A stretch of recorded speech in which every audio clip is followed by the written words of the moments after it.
All right, so having gone through these three theories, what I'm going to do is combine them together to create a comprehensive, holistic, broad theory of why societies rise and fall. Okay? All right. And the problem with theories is they are simplistic and inaccurate and imprecise. So I warn you that this theory has limitations. But for our purposes, what we want to do is have a working framework. And then when we apply this framework to concrete examples, we can better refine this framework, okay?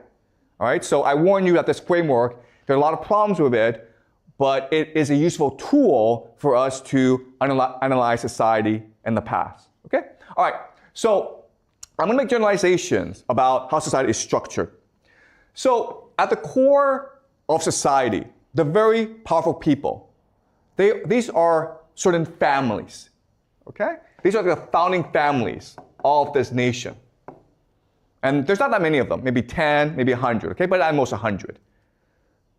So if you go back to the Roman Empire, and the Roman Empire controlled most of Europe, as well as Anatolia, Egypt. It was a huge area, but really there were only about 200 families that controlled the Roman Empire, okay?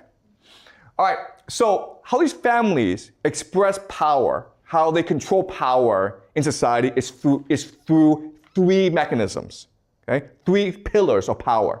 And these three pillars are finance. Okay? Finance, we talked about last class, it's just central banking. All right?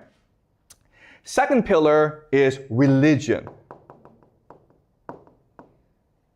Religion is just what people believe, how to control what people believe. Now, the religion of today is science and technology. Okay? And the third pillar is intelligence or spies.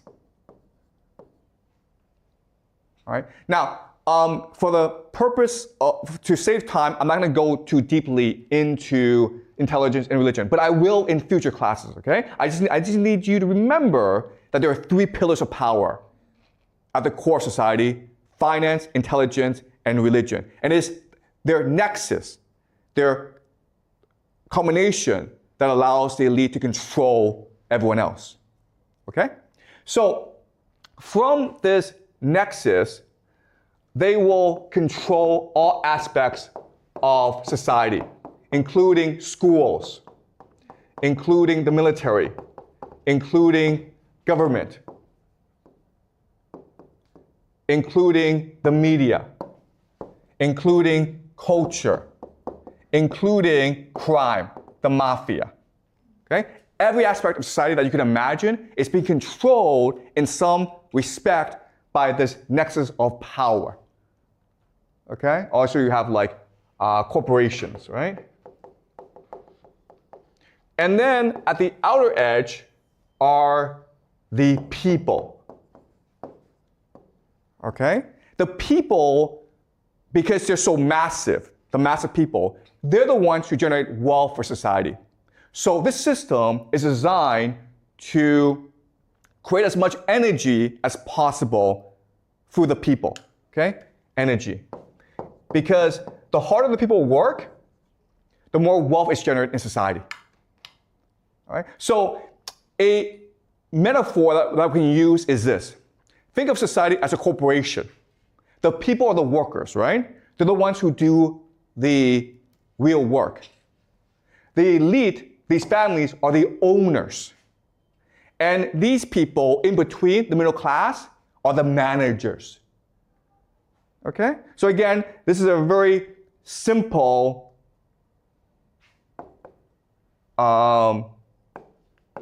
metaphor, and it's not accurate, but it's useful for analysis. Okay? So the families are the owners of the corporation, the people are the workers, the people in between, the managers, are the managers. And we call these people the middle class. There have been other names for it in China before in history. We call them the scholar officials, right? Another name for them is something called the professional managerial class, PMC. Also, another name for them is the petty bourgeoisie. Okay? Again, you don't need to know these names. For the purpose of simplicity, we will just call them the middle class. All right. Does that make sense? Okay. So having gone through the structure of society, let's talk about what happens when society rises and falls. Okay? When it rises, the dynamic of these three groups, it's very interesting. When it rises, the families who own the nation are happy to let the managers control society. And this is what we call democracy, right?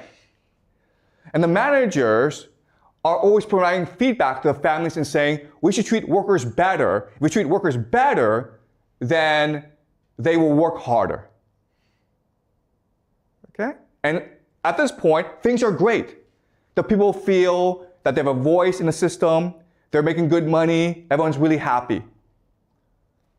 But what happens because of the elite overproduction is these families produce too many children who want positions of power. Basically, they want to spend money from the corporation. And now the corporation is in trouble. It's in debt. Okay? So at this point, what happens is this.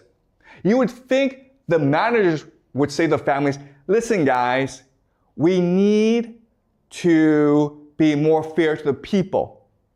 But what really happens in reality is the managers exploit the people. Okay? The managers will now deceive. They will lie to the people. They will commit fraud. They will exploit the people. Why? The reason why is this. What the managers really do is something called rent-seeking behavior. Okay? Rent-seeking behavior just means they have a certain power that they want to exploit in order to extract wealth from other people. So for example, the most classic example is you own an apartment in Beijing, right? So you rent it out to someone who needs to live in Beijing and you collect rent. Well, this is true for a lot of people. So if you are a lawyer, you collect rent because only you can work in the court system. So if you want to sue someone, or if you have a contract dispute, you have to go to a lawyer, okay? The lawyer is collecting rent. And that's what the middle class, the professional managerial class do. They are rent seekers, okay? Another way of saying this is, guys, if you go to a company, you know what the workers do, right? You know what the managers do? They really don't do that much, okay? And this is true for the middle class. Like, the managers, the middle class, live very nice lives. And so when the company's in trouble, the managers are like, well, I have a very nice life, I have a very nice job, but I don't do anything, so I'll probably be the first to get fired. So they have to show their worth. They have to prove their worth, and therefore, they exploit the workers. Okay? Do you understand? They push the workers harder to generate more wealth. All right? So in the decline phase, this is not really a problem. But what happens over time is the conflict within the elite gets worse and worse. Elite overproduction. And what will eventually happen is they will form into factions that compete against each other for power. Okay? And when that happens, then society becomes aligned into factions. The factions will bring in certain elements of the middle class, which will then bring in certain elements of the people.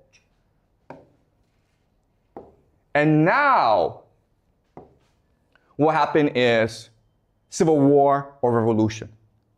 And this marks the collapse of society. What's really important for us to remember is this is a natural cycle, and no amount of external threat will change that dynamic. Why? Because it's very common for these factions to align with mercenaries.